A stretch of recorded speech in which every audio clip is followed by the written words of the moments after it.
Everybody, I hope you're excited as I am today because we're going to be talking about one of my favorite subjects, conflict zones, and we're going to be using the country of Somalia for some references, so let's go ahead and get through some historical background as quickly as possible. Alright, so Somalia is the easternmost country on mainland Africa, and since the breakout of civil war in 1991, it's been considered one of the world's few nations to be legitimately labeled as a failed state, basically meaning a complete lack of governance, severe poverty, and utter chaos.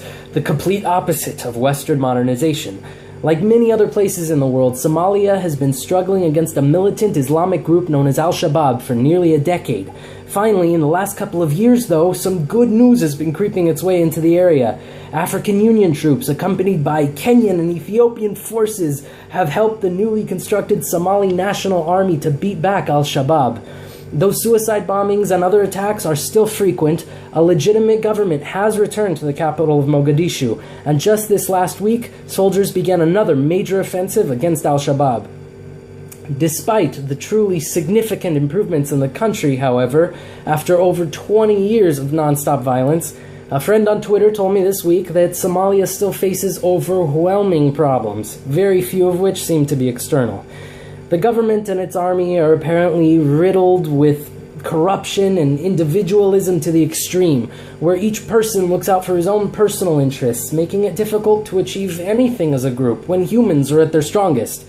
These elements have plagued many African nations and stymied progress even after 50 years of independence.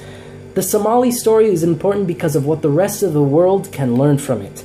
Though each conflict zone certainly has its own unique players and elements, the fight against extremism and corruption is one being carried out across the Middle East, Africa, and other parts of the world.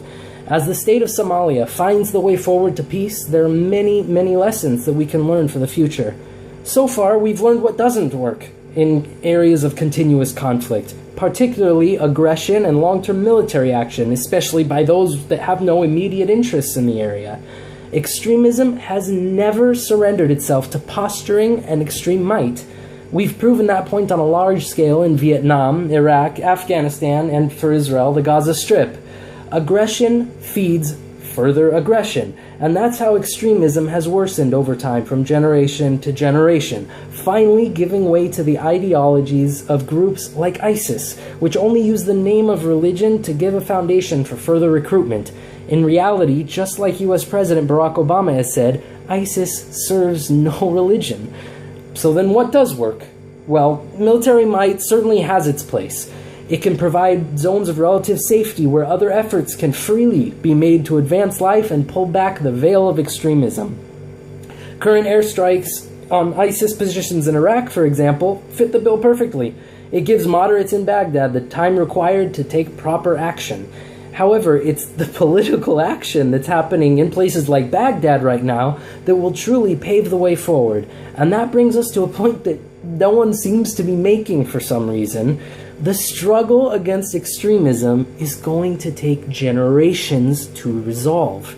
Just like in Iraq and Syria and the Gaza Strip, if institutions in Somalia like education, especially education, are not properly invested in, the culture of corruption will be passed on to the next generation, and the next, and the one after that, and the country will always be vulnerable to the next extremist group with dreams of power. We're certainly on the right track, but perseverance is what's required right now. British Prime Minister David Cameron got it just right in his press conference regarding ISIS this week when he said that a comprehensive strategy is required, and that the fight against extremism will continue for decades to come.